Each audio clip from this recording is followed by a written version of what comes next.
Hold on! Move faster! Oh god! Oh god! Oh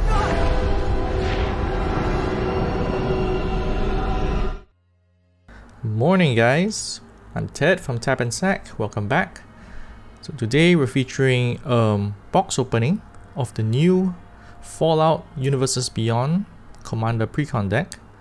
So for those who don't know, Universes Beyond is a crossover series with many popular brands and franchises.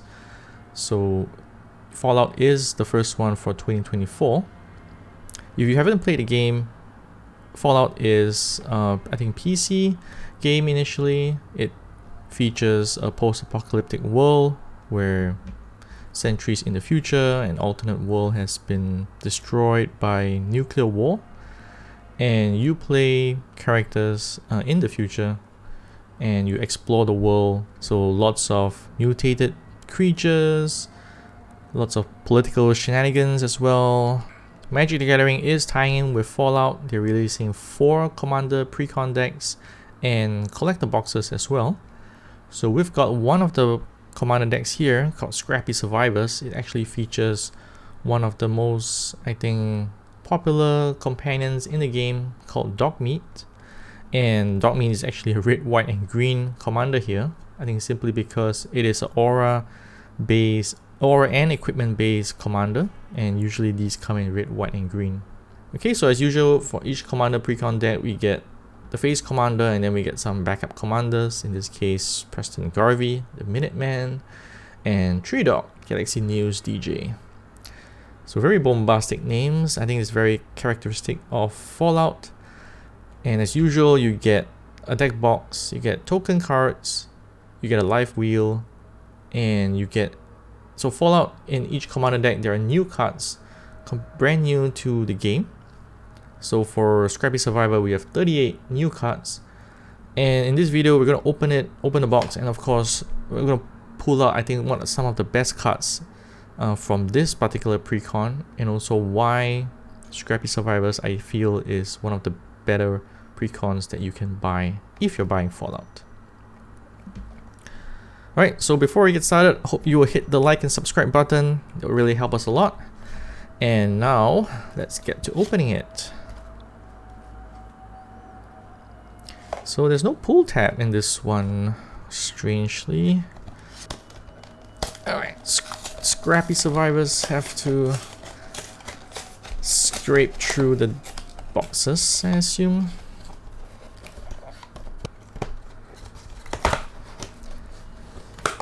Alright, I'm kind of destroying it, but here is the pack.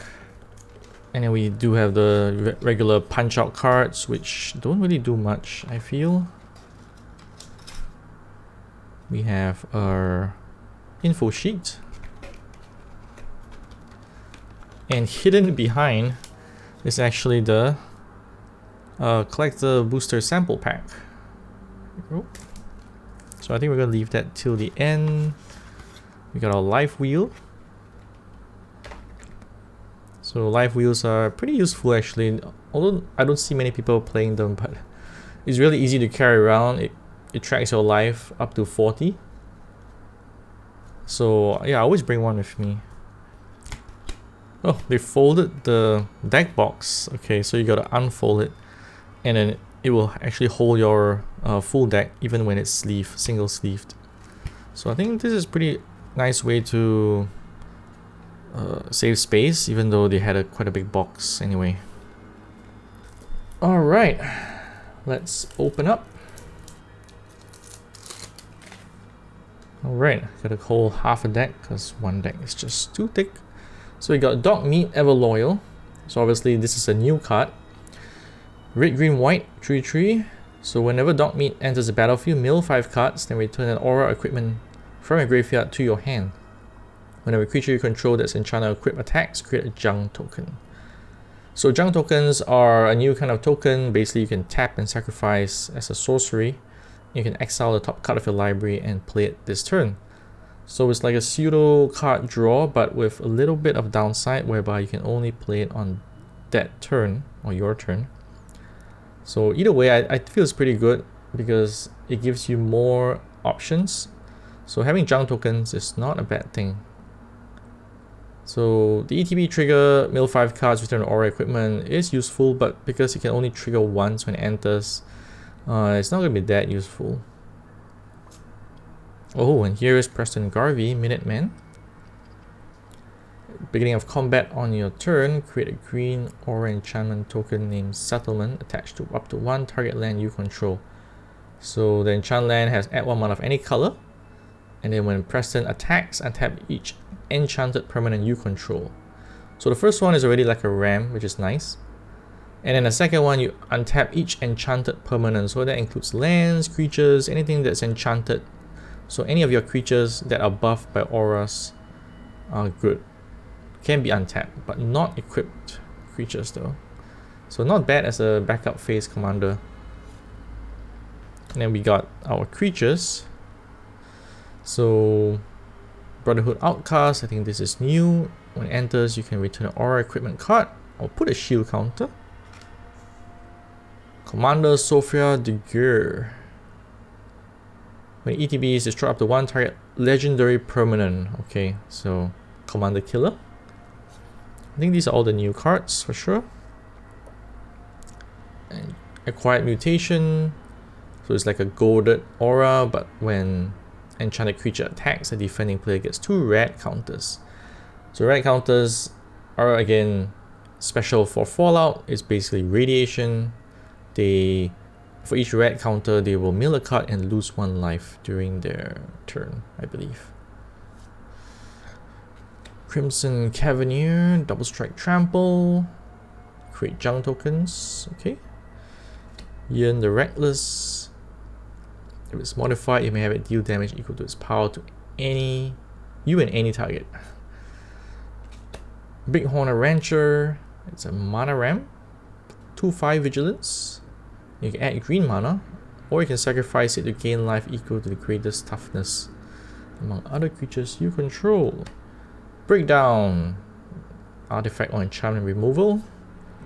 Garner Conscript, gets +1/+1 for each aura or equipment attached to it. When it dies, create a junk token. When it dies, if it's equipped, create a junk token. Okay. Super Mutant Scavenger. Enters the battlefield, dies, return up to one target aura equipment card from the graveyard to your hand. Okay. Well Arrested. Whenever this creature becomes untapped, put 2 +1/+1 counters on it, then you gain 2 life and draw a card. So as you notice, this deck has lots of auras. So auras are going to give you your creature benefits, and then some of these creatures, when they die, even with an aura, if they're enchanted or have equipment, you can return a card. So there's a lot of back and forth between graveyard and battlefield, which is why I think this deck can stay in the long run. Agility Bobblehead. So the Bobbleheads, from what I read, is that they are power-ups in the game. I'm not sure why they use Bobbleheads, but you find them in the vaults or the offices, and then they give you power-ups. So every deck I think has at least 1 or maybe 2 Bobbleheads, and they are like mana rocks. But you can also pay 3 tap up to X target other creatures you control gain haste until end of turn. It can't be blocked, where X is the number of Bobbleheads. So Bobbleheads, basically the more you have, the better the outcome will be.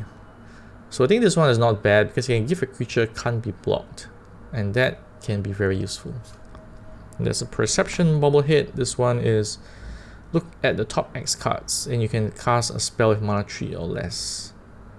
So I think this is not as useful because it's mana 3 or less, but for Dogmeat I think it's okay. So Silver Shroud Costume. This is one of the more hyped up equipment. It has flash, only costs 2 mana, and then when it enters it gives a creature shroud, so basically protecting your creature for that 1 turn. If someone tries to kill off your commander or your creature, and then equipped creature can't be blocked, so it's very useful to have. I think it's one of the strong cards in this deck, so I'm going to put it aside here. That glitters is a reprint. So reprints all have new art, which are Fallout specific. So yeah, if you love the game, this is I mean, it's gonna be nice. Oh, Path to Exile. Okay, premium removal. Art not so premium. Flora Stands, good. Sticky Fingers, Abundant Growth, nice ramp. Fertile Ground, another nice reprint. Enchants land and adds additional 1 mana of any color. Rancor, I've been looking forward to this reprint. It hasn't been reprinted for a while, and it's such a useful aura because it always goes back to the owner's hand if it goes into a graveyard. So I think I'm just gonna put this here. Squirrel Nest, Wild Growth, these are all RAM cards, and then we come to equipments. Behemoth Sledge, an Arcane Signet, our usual Mana Rock, Brass Knuckles, Explorer Scope, Fire Shrieker, could be just Double Strike, Soul Ring. It's a nice new art. I believe they made this into a playmat as well. Why is this upside down? Animal Fiend. And then, okay. Idolize. I think this is a new aura. Whenever this creature attacks alone, it gets +X/+X, where X is the number of non-land permanents you control. Pretty strong if you have lots of junk tokens or rocks. They also count as non-land permanents. Cotsworth, Handy Helper. I feel this is more like a RAM card, but it can also be a backup commander.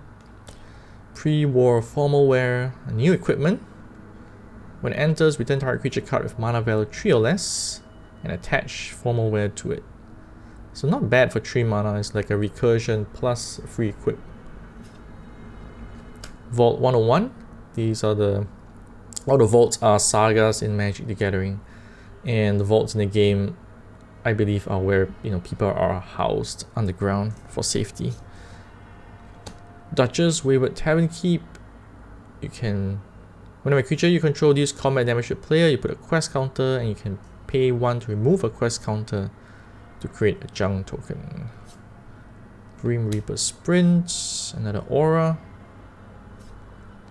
Junk Jet, 2 mana equipment. When ETBs create a junk token, nice.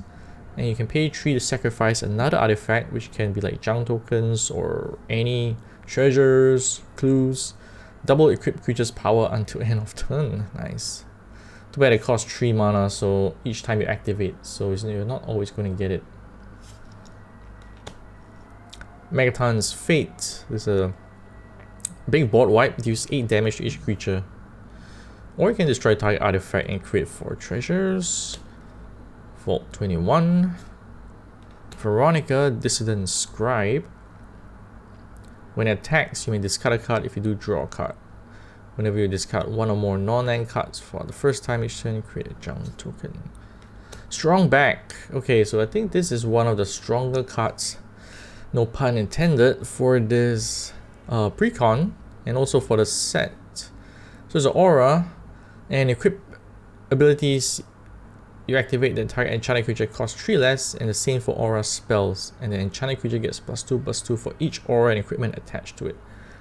So for any kind of commander like Dogmeat that relies on auras or equipment, this is going to be pretty good. I think one of your first choices to include in the deck. I also have a Uril deck, which is another Voltron Commander with hexproof, and I think I would put this in because it's really very good. Almost Perfect, another new aura. Very interesting because it gives the creature base power and toughness 9, 10, and indestructible. So it makes the creature very strong, although it costs 6 mana, but I think that's fair. To give a creature 9, 10, and then indestructible, yeah, that's nuts. Armory Paladin, basically card advantage for aura equipments, because you exile the top card of your library and play that card until the end of your next turn. A bit like a junk token. Probably not as good as some of the other card draw creatures that have come before, but still not bad. Cage Brawler. Your turn is indestructible. When it attacks you and defending player, each draw a card, then discard a card. Put 2+1/+1 counters if you discard a card with the highest mana value. Okay, this is going to be very situational. Cast, Hand of Vengeance, 4/3 Vigilance. Whenever cast or another creature dies, if it was enchanted or equipped. So return any number of aura cards that were attached to it from your graveyard to the battlefield attached to a target creature. And same for equipments. So this is again another way to recur stuff from the graveyard. As long as you kind of put auras or equipments on your creatures and cast is on battlefield, cast will protect those auras and equipments. Alright, this is I think the main highlight of this deck, inventory management. I feel a strong card because it has split second, and what I mean is that once it's on the stack, players can't cast spells or activate abilities, so they can't respawn once you play this card. And what management does, it puts each aura and equipment you control and attach it to a creature you control. So potentially it could be a one-hit kill if you have enough auras and equipments and an unblocked creature. So I think very strong. Again, only for aura equipment decks, but otherwise it's a very useful card. Moira Brown. When it enters battlefield, create a colorless equipment named Wasteland Survival Guide. Equipped creature gets +1/+1 for each quest counter. Whenever you attack, put a quest counter on target non-land permanent you control. Okay. So again, using the quest counters, not sure how useful that would be. 3 dog. Whenever you attack, you may pay 2 and sacrifice an aura that is on 3 dog. When you sacrifice an aura each way, each other attacking creature you control, create a token that's a copy of that aura attached to that creature. Quite a lot of loopholes in this. I'm not sure how strong it will be as a backup. Mr. Gutsy. Pip-Boy 3000.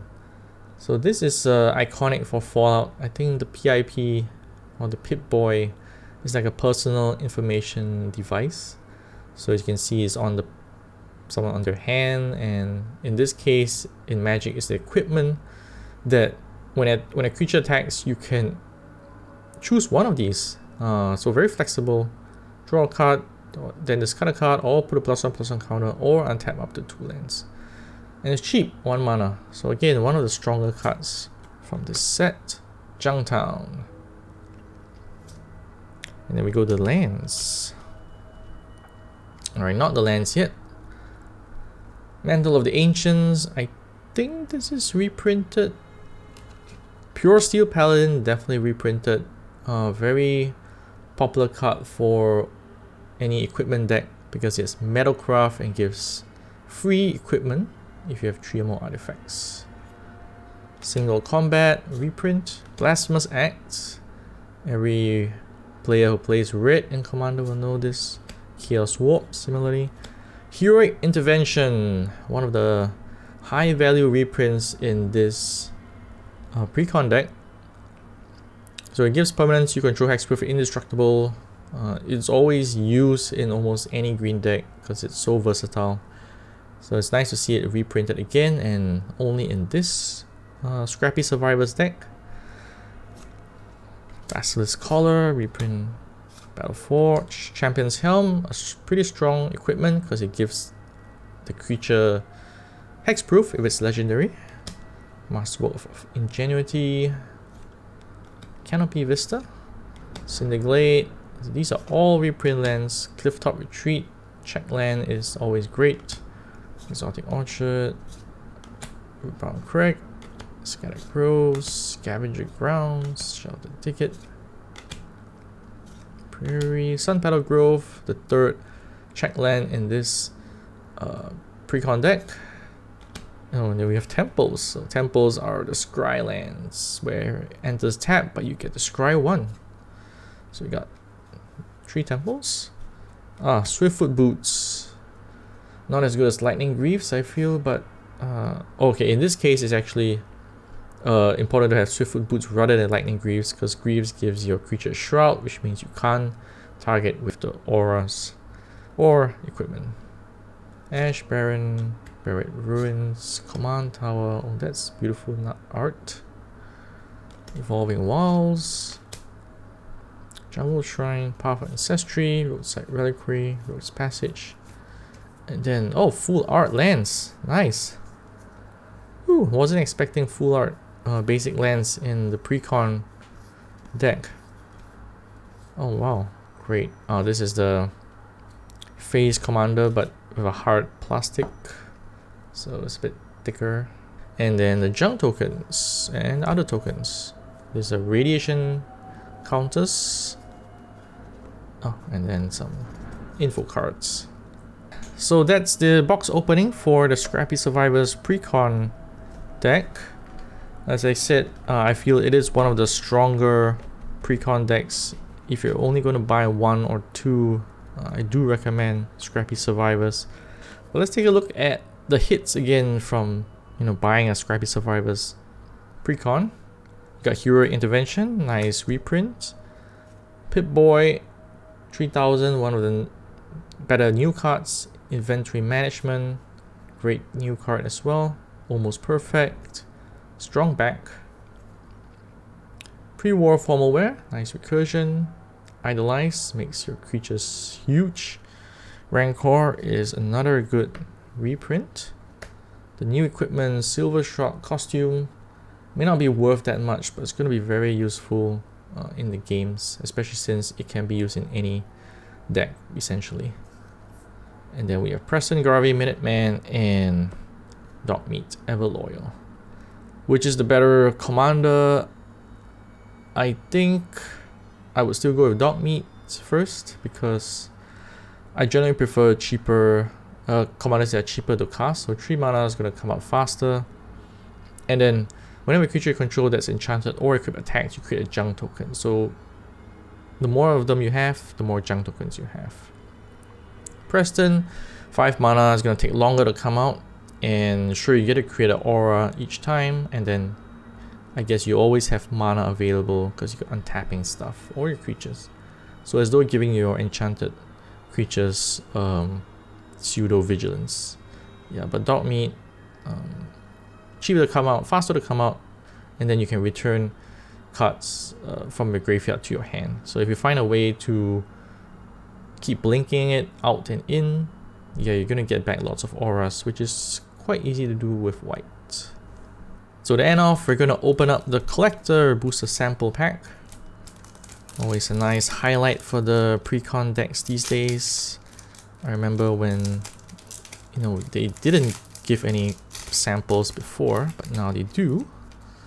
So it's always nice to have, especially if you can't afford